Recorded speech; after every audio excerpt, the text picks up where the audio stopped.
Labą dieną visiems.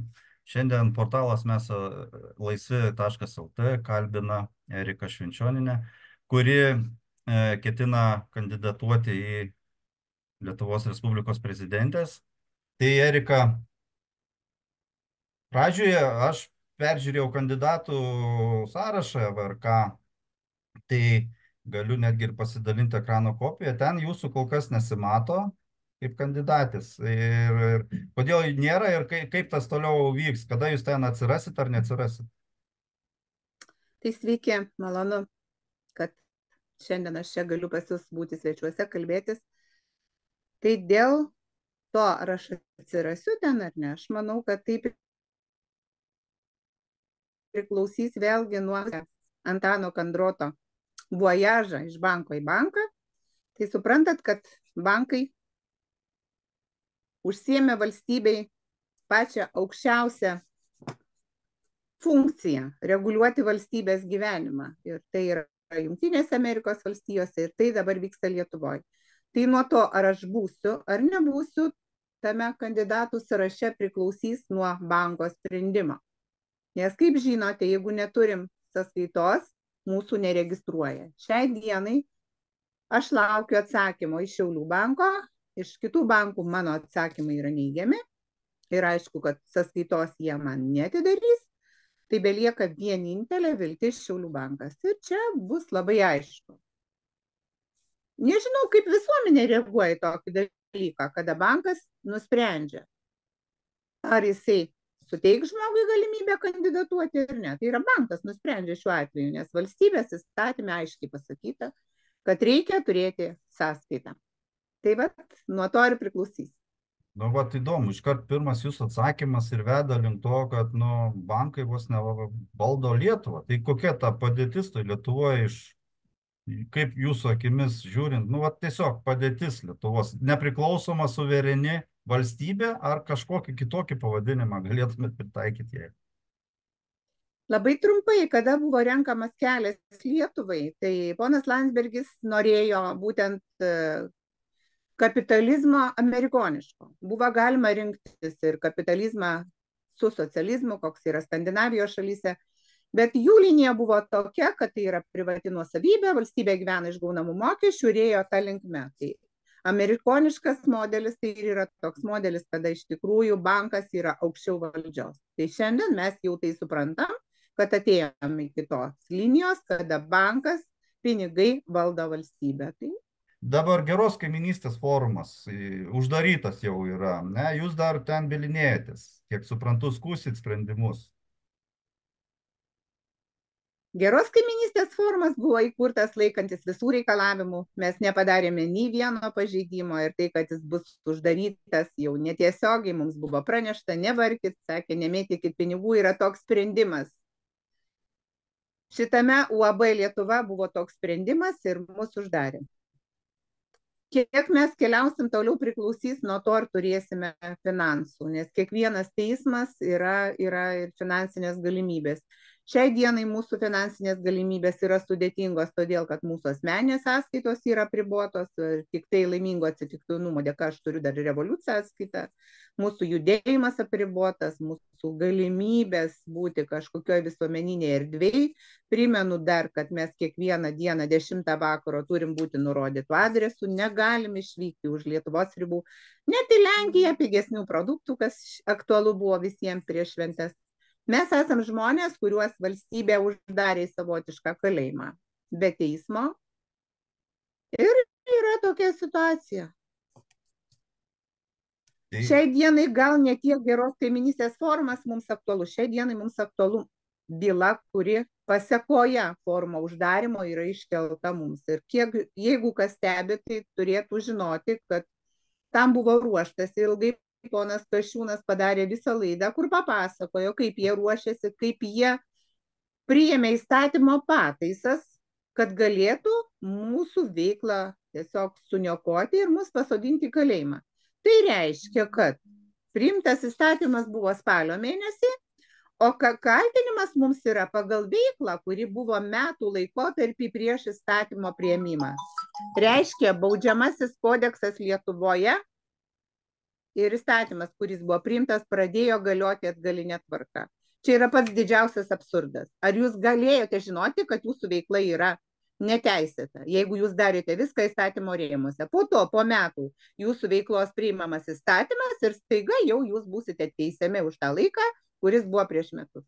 Lietuva yra įrankis žaidime, pasaulio žaidime.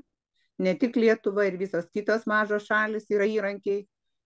Ir čia panašumų galime rasti labai daug, nes ta pati programa paleista, tie patys įrankiai, kuriais naudojasi ir kol nebus naujo pasaulio pasidalinimo, kol galingieji tarpusavy nesusitars, tol mes ir būsim žaisliukais ir mumis naudosis, kaip Ukraina, taip ir Lietuva.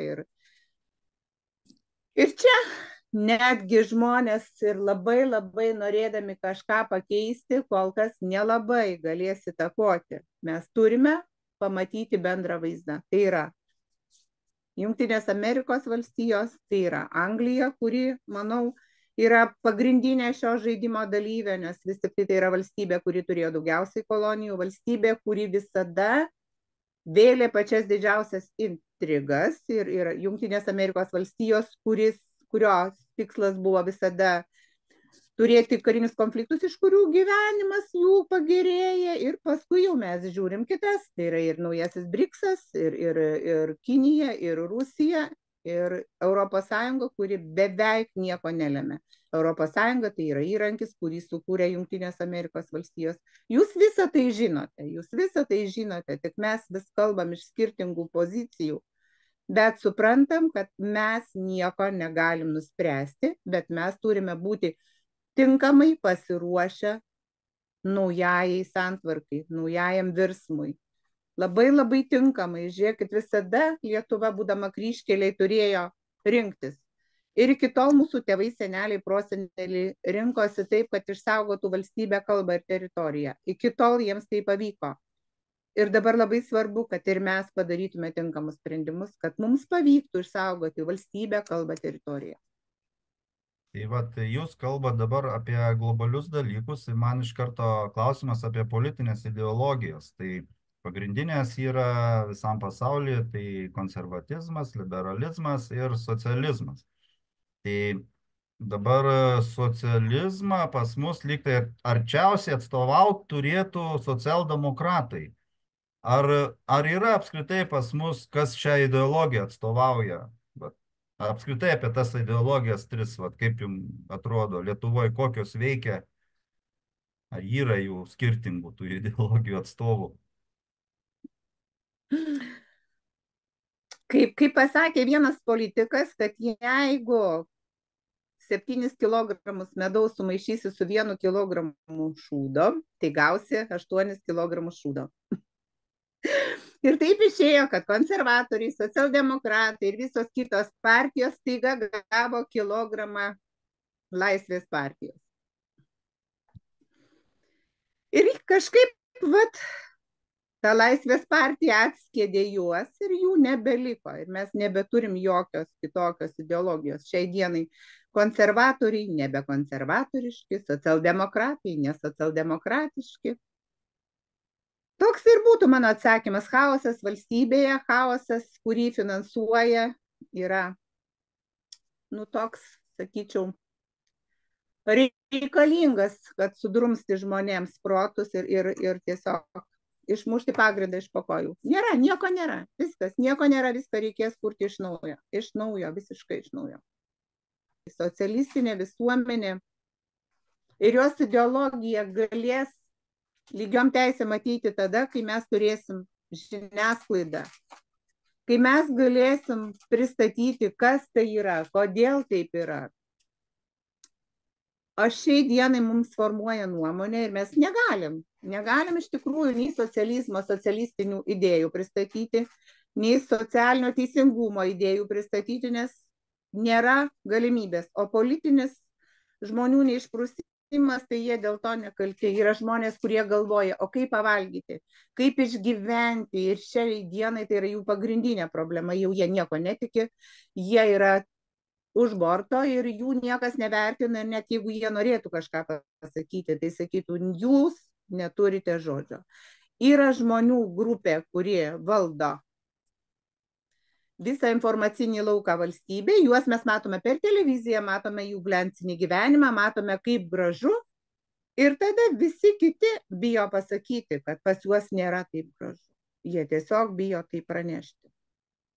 Tai būtų labai ilga diskusija, aš negaliu sutilpti su atsakymu 2-3 minutės, bet tai, kas yra padaryta, tai žmonės bijo pasakyti, kad jiems yra blogai, nes per televizorių, per žiniasklaidą sako, kaip gražu, kažkas nusipirko naują namą, kažkas ten kažką darė, kažkokį projektą, mes nagrinėjam skyrybų situacijas žmonių, kurie neturi nieko bendro su valstybės gerovė. Ir jų šitos istorijos užtemdo visus rūpesčius. Tai yra bėda, tai yra problema.